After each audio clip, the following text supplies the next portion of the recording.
Welcome to my channel. ಇವತ್ತಿನ ವಿಡಿಯೋದಲ್ಲಿ ಇಂದು ನಡೆದಂತಹ SSLC ಪ್ರಶ್ನೆ ಪತ್ರಿಕೆ ವಿಜ್ಞಾನ ಪ್ರಶ್ನೆ ಪತ್ರಿಕೆಯ ಉತ್ತರಗಳನ್ನು ತಿಳಿದುಕೊಳ್ಳೋಣ. ಸೌರಕೋಶಗಳಲ್ಲಿ ಬಳಸುವಂತಹ ಧಾತು ಯಾವುದು ಅಂತ ಕೇಳಿದ್ದಾರೆ. ಇಂಗಾಲ, ಸಿಲಿಕಾನ್, ರಂಜಕ, ಗಂಧಕ. ಈ ಪ್ರಶ್ನೆಗೆ ಸರಿಯಾದ ಉತ್ತರ ಯಾವುದಪ್ಪ ಅಂತಂದರೆ ಆಪ್ಷನ್ ಬಿ ಸಿಲಿಕಾನ್. ಒಂದು ವಿದ್ಯುತ್ ಮಂಡಲದಲ್ಲಿ ಸಮಾನ ರೋಧ RS ಅನ್ನು ಪಡೆಯಲು 2 ಓಮ್ಗಳ 4 ರೋಧಕಗಳನ್ನು ಮೊದಲು ಸರಣಿ ಕ್ರಮದಲ್ಲಿ ಜೋಡಿಸಿದೆ. ನಂತರ ಸಮಾನ ರೋಧ RP ಅನ್ನು ಪಡೆಯಲು ಅದೇ ರೋಧಕಗಳನ್ನು ಸಮಾಂತರವಾಗಿ ಜೋಡಿಸಿದೆ. ಹಾಗಾದರೆ RS/RPಗಳ ಅನುಪಾತ ಎಷ್ಟು ಅಂತ ಕೇಳಿದ್ದಾರೆ. ನೋಡಿ, ಸರಣಿ ಕ್ರಮದಲ್ಲಿ ಜೋಡಿಸಿದಾಗ ಅವುಗಳ ಮೊತ್ತ ಏನಾಗುತ್ತೆ ರೀ? 4 ರೋಧಕಗಳು 2+2+2+2 ಹಾಗಾದರೆ ಎಷ್ಟಾಗುತ್ತೆ ರೀ? 8. ಅದೇ ರೀತಿಯಾಗಿ ಸಮಾನಾಂತರವಾಗಿ ಜೋಡಿಸಿದಾಗ ಅವುಗಳ ಸೂತ್ರ ಏನಾಯ್ತು ರೀ? 1/RP ಆಗುತ್ತೆ. 1/2+1/2+1/2+1/2 ಇವುಗಳನ್ನು ಲಸ ತೆಗೆದಾಗ ಎಷ್ಟಾಗುತ್ತೆ ರೀ? 4/2. 2 1 ಜಾ 2 2 ಜಾ 4 2. RP ಎಷ್ಟಾಗುತ್ತೆ ರೀ? 1/2. RS ಡಿವೈಡೆಡ್ ಬೈ RP ಮಾಡಿದಾಗ 8/1/2 ಮಾಡಿದಾಗ ಏನಾಗುತ್ತೆ ರೀ? 2 ಏನಾಗುತ್ತೆ? ಮೇಲ್ಗಡೆ ಹೋಗುತ್ತೆ. ಅವಾಗ ಏನಾಗುತ್ತೆ ರೀ? 16/1. ಹಾಗಾದರೆ ಎರಡನೇ ಪ್ರಶ್ನೆಗೆ ಸರಿಯಾದ ಉತ್ತರ ಏನಾಗುತ್ತಪ್ಪ ಅಂತಂದರೆ 16:1. ಆಪ್ಷನ್ ಎ ಏನಪ್ಪ ಅಂತಂದ್ರೆ ಈ ಪ್ರಶ್ನೆಗೆ ಸರಿಯಾದ ಉತ್ತರ ಅಂತ ಹೇಳ್ಬೋದು. ಮುಂದಿನ ಪ್ರಶ್ನೆ, ಚದುರುವ ಸೂರ್ಯನ ಬೆಳಕಿನ ಬಣ್ಣ ಮತ್ತು ಚದುರಿಸುವ ವಾಯುಮಂಡಲದ ಕಣಗಳ ಗಾತ್ರಕ್ಕೆ ಸಂಬಂಧಿಸಿದಂತೆ ಸರಿಯಾದ ಹೇಳಿಕೆ ಎಂದರೆ?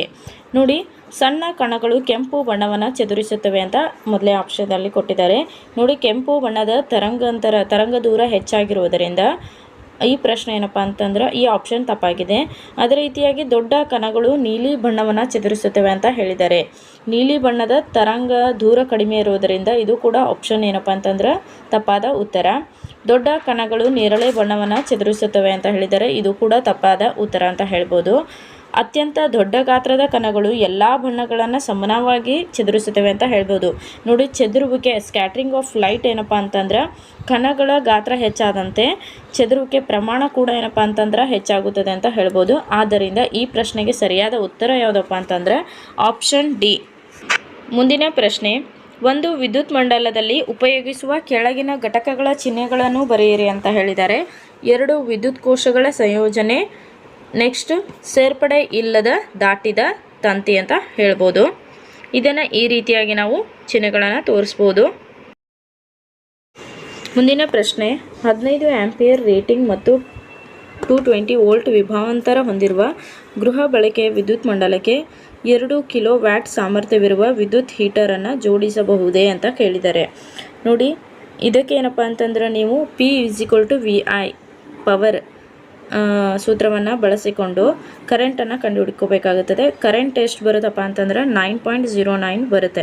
ಕೊಟ್ಟಂಥ 15 ಆಂಪಿಯರ್ ಕರೆಂಟ್ಗಿಂತ ನಮ್ಮ ಉತ್ತರ ಏನಪ್ಪ ಅಂತಂದ್ರೆ 9.09 ಆಂಪಿಯರ್ ಏನಾಗುತ್ತೆ ರೀ? ಕಡಿಮೆ ಕರೆಂಟ್ ಆಗುತ್ತದೆ. ಆದ್ದರಿಂದ ನಾವು ವಿದ್ಯುತ್ ಹೀಟರನ್ನು ಗೃಹ ಬಳಕೆಯ ವಿದ್ಯುತ್ ಮಂಡಲಕ್ಕೆ ಜೋಡಿಸಬಹುದು. ಈ ಪ್ರಶ್ನೆಗೆ ಈ ರೀತಿಯಾಗಿ ಉತ್ತರವನ್ನು ಬರಿಬೇಕಾಗುತ್ತದೆ. ಬಿಳಿ ಬೆಳಕಿನ ರೋಹಿತ ಎಂದರೇನು? ಬೆಳಕಿನ ವಕ್ರೀಭವನದಿಂದ ವಾಯುಮಂಡಲದಲ್ಲಿ ಉಂಟಾಗುವ ಯಾವುದಾದರೂ 2 ವಿದ್ಯಮಾನಗಳನ್ನು ಹೆಸರಿಸಿರಿ ಅಂತ ಹೇಳಿದ್ದಾರೆ. ಬಿಳಿ ಬೆಳಕಿನ ರೋಹಿತ ಎಂದರೆ ಬಿಳಿ ಬಣ್ಣವನ್ನು 7 ಬಣ್ಣವಾಗಿ ಪ್ರಿಸಮ್ ಮೂಲಕ ಹಾಯಿಸಿದಾಗ 7 ಬಣ್ಣಗಳನ್ನು ಕಾಣ್ತೀವಿ. ಇದಕ್ಕೆ ಏನಂತ ಕರಿತೀವಿ? ನಾವು ಬಿಳಿ ಬೆಳಕಿನ ರೋಹಿತ ಎಂದು ಕರೆಯುತ್ತೇವೆ. ಬೆಳಕಿನ ವಕ್ರೀಭವನದಿಂದ ವಾಯುಮಂಡಲದಲ್ಲಿ ಉಂಟಾಗುವಂತಹ ಯಾವುದಾದ್ರೂ 2 ವಿದ್ಯಮಾನಗಳು ಏನಪ್ಪ ಅಂತಂದ್ರೆ ನಕ್ಷತ್ರಗಳು ಮಿನುಗುವುದು, ಅದೇ ರೀತಿಯಾಗಿ ಸೂರ್ಯೋದಯ ಮತ್ತು ಸೂರ್ಯಾಸ್ತ ಏನಪ್ಪ ಅಂತಂದ್ರೆ 2 ನಿಮಿಷಗಳಿಗಿಂತ ಮುಂಚೆನೇ ಆಗುವುದು. ಶೀಘ್ರ ಸೂರ್ಯೋದಯ ಮತ್ತು ಶೀಘ್ರ ಸೂರ್ಯಾಸ್ತ ಅನ್ನಬಹುದು. ಮುಂದಿನ ಪ್ರಶ್ನೆ ಏನಪ್ಪ ಅಂತಂದ್ರೆ ಕಣ್ಣಿನ ಪೊರೆ ಎಂದರೇನು ಅಂತ ಕೇಳಿದ್ದಾರೆ. ವಯಸ್ಸಾದವರಿಗೆ ಕೆಲವೊಮ್ಮೆ ಏನಪ್ಪ ಅಂತಂದ್ರೆ ಕಣ್ಣಿನ ಸ್ಫಟಕ ಮೊಸರವು ಹಾಲಿನಂತೆ ಬೆಳ್ಳಗೆ ಅಥವಾ ಮೋಡ ಕವಿದಂತಾಗುತ್ತದೆ. ಈ ಸ್ಥಿತಿಯನ್ನು ನಾವು ಕಣ್ಣಿನ ಪೊರೆ ಎಂದು ಕರೆಯುತ್ತೇವೆ ಅಂತ ಹೇಳ್ಬೋದು. ಇದು ಭಾಗಶಃ ಅಥವಾ ಪೂರ್ಣ ದೃಷ್ಟಿ ನಷ್ಟವನ್ನು ಉಂಟು ಮಾಡುತ್ತದೆ. ಕಣ್ಣಿನ ಪೊರೆ ಶಸ್ತ್ರಚಿಕಿತ್ಸೆಯ ಮೂಲಕ ಏನಪ್ಪ ಅಂತಂದ್ರೆ ಕಣ್ಣಿನ ದೃಷ್ಟಿ ಪುನರ್ ಸ್ಥಾಪಿಸಲು ಸಾಧ್ಯವಿದೆ ಅಂತ ಹೇಳಿ. ಮುಂದಿನ ಪ್ರಶ್ನೆ, ನ್ಯೂಕ್ಲಿಯರ್ ಶಕ್ತಿಯ ಉತ್ಪಾದನೆಯು ಅನುಕೂಲಕರವಾಗಿಯೂ ಮತ್ತು ಅನಾನುಕೂಲಕರವಾಗಿಯೂ ಇದೆ. ಈ ಹೇಳಿಕೆಯನ್ನು ವಿವರಣೆಯೊಂದಿಗೆ ಸ್ಪಷ್ಟಪಡಿಸಿ ಅಂತ ಹೇಳಿದ್ದಾರೆ. ನ್ಯೂಕ್ಲಿಯರ್ ಶಕ್ತಿಯ ಉತ್ಪಾದನೆಯ ಅನುಕೂಲಕರ ಏನಪ್ಪ ಅಂತಂದರೆ ಈ ನ್ಯೂಕ್ಲಿಯರ್ ಶಕ್ತಿಯನ್ನು ಉತ್ಪಾದಿಸಿ ನಾವು ವಿದ್ಯುತ್ತನ್ನು ಉತ್ಪಾದಿಸಬಹುದು ಅಂತ ಹೇಳ್ಬೋದು. ಹಲವಾರು ವಿದ್ಯುತ್ ಸ್ಥಾವರಗಳು ಕೂಡ ಏನಪ್ಪ ಅಂತಂದ್ರೆ ನಾವು ಸ್ಥಾಪನೆಯನ್ನು ಮಾಡಿದ್ದೇವೆ ಅಂತ ಹೇಳ್ಬೋದು. ಪರಮಾಣು ವಿದ್ಯುತ್ ಸ್ಥಾವರ ತಾರಾಪುರ ಮಹಾರಾಷ್ಟ್ರದಲ್ಲಿ ತಾರಾಪುರ ಆಗಿರ್ಬೋದು. ಅದೇ ರೀತಿಯಾಗಿ ಕಲ್ಪಕಂ ತಮಿಳುನಾಡಲ್ಲಿ. ಅನಾನುಕೂಲ ಏನಪ್ಪ ಅಂತಂದ್ರೆ ಇದು ಪರಿಸರ ಮಾಲಿನ್ಯವನ್ನು ಉಂಟು ಮಾಡುತ್ತದೆ ಅಂತ ಹೇಳ್ಬೋದು. ಅದು ಹೇಗೆ ಏನಪ್ಪ ಅಂತಂದ್ರೆ ಪರಮಾಣು ವಿದ್ಯುತ್ ಉತ್ಪಾದನೆಯ ಪ್ರಮುಖ ಅಪಾಯವೆಂದರೆ ಬಳಸಲಾದಂತಹ ನ್ಯೂಕ್ಲಿಯರ್ ಇಂಧನಗಳ ಶೇಖರಣೆ ಮತ್ತು ವಿಲೇವಾರಿ. ಏಕೆಂದರೆ ಯುರೇನಿಯಂ ನ್ಯೂಕ್ಲಿಯರ್ ಕ್ರಿಯೆಯ ನಂತರವೂ ಕ್ಷಯಿಸಿ ಉಪ ಪರಮಾಣುಯ ಕಣಗಳನ್ನು ವಿಸರ್ಜಿಸುತ್ತದೆ. ಅಸಮಂಜಸ ವಿಧಾನದ ಬೈಜಿಕ ತ್ಯಾಜ್ಯ ವಸ್ತುಗಳ ಶೇಖರಣೆ ಮತ್ತು ವಿಲೇವಾರಿ ಪರಿಸರ ಮಾಲಿನ್ಯವನ್ನು ಉಂಟು ಮಾಡುತ್ತದೆ ಅಂತ ಹೇಳ್ಬೋದು. ಅದೇ ರೀತಿಯಾಗಿ ಇದು ವೆಚ್ಚದಾಯಕ ಒಂದು ಕೆಲಸ ಅಂತ ಹೇಳ್ಬೋದು. ಹೆಚ್ಚು ಪರಿಸರ ಮಾಲಿನ್ಯ ಹಾಗೂ ಯುರೇನಿಯಂನ ಸೀಮಿತ ಲಭ್ಯತೆಗಳು ಬೃಹತ್ ಮಟ್ಟದಲ್ಲಿ ಪರಮಾಣು ಶಕ್ತಿಯ ಬಳಕೆಗೆ ತಡೆಯಾಗಿವೆ ಅಂತ ಹೇಳ್ಬೋದು. ಮುಂದಿನ ಪ್ರಶ್ನೆ, ಕೊಟ್ಟಿರುವ ಚಿತ್ರದಲ್ಲಿ ವ್ಯಕ್ತಪಡಿಸಿದಂತೆ ದೃಷ್ಟಿದೋಷವನ್ನು ಹೊಂದಿರುವಂತಹ ವ್ಯಕ್ತಿಯು -2.0D ಸಾಮರ್ಥ್ಯ ಹೊಂದಿರುವ ಮಸೂರದ ಕನ್ನಡಕವನ್ನು ಖರೀದಿಸಿದ್ದಾರೆ. ಆ ವ್ಯಕ್ತಿಯ ದೃಷ್ಟಿದೋಷ ಪರಿಹಾರಕ್ಕೆ ಈ ಮಸೂರವು ಸೂಕ್ತವೇ, ವಿವರಿಸಿರಿ ಅಂತ ಹೇಳಿದ್ದಾರೆ. ನೋಡಿ, ಕೊಟ್ಟಿರುವ ಚಿತ್ರವನ್ನು ನಾವು ಗಮನಿಸಿದಾಗ ಈ ವ್ಯಕ್ತಿಗೆ ಇರುವಂತಹ ದೃಷ್ಟಿದೋಷ ಯಾವುದಪ್ಪ ಅಂತಂದ್ರೆ ದೂರದೃಷ್ಟಿ ದೋಷ, ಹೈಪರ್ಮೆಟ್ರೋಫಿ ಅಂತ ಹೇಳ್ಬೋದು. ಈ ದೂರದೃಷ್ಟಿ ದೋಷವನ್ನು ಸರಿಪಡಿಸಲು ನಾವು ಯಾವ ರೀತಿಯ ಕನ್ನಡಕವನ್ನು ಬಳಸಬೇಕಪ್ಪ ಅಂತಂದ್ರೆ ಪಿನ ಮಸೂರವನ್ನು ಬಳಸಬೇಕಾಗುತ್ತದೆ. ಆದರೆ ಇಲ್ಲಿ ಕೊಟ್ಟಿರುವಂತಹ ಮಸೂರ ಯಾವುದಾಗಿದೆಪ್ಪ ಅಂತಂದ್ರೆ ನಿಮ್ನ ಮಸೂರ. ಆದ್ದರಿಂದ ಈ ಪ್ರಶ್ನೆ ಏನಪ್ಪ ಅಂತಂದ್ರೆ ಸೂಕ್ತ ಅಲ್ಲ ಅಂತ ಹೇಳ್ಬೋದು. ಈ ಪ್ರಶ್ನೆಗೆ ಸರಿಯಾದ ಉತ್ತರ ಏನಪ್ಪ ಅಂತಂದ್ರೆ ಸೂಕ್ತ ಅಲ್ಲ.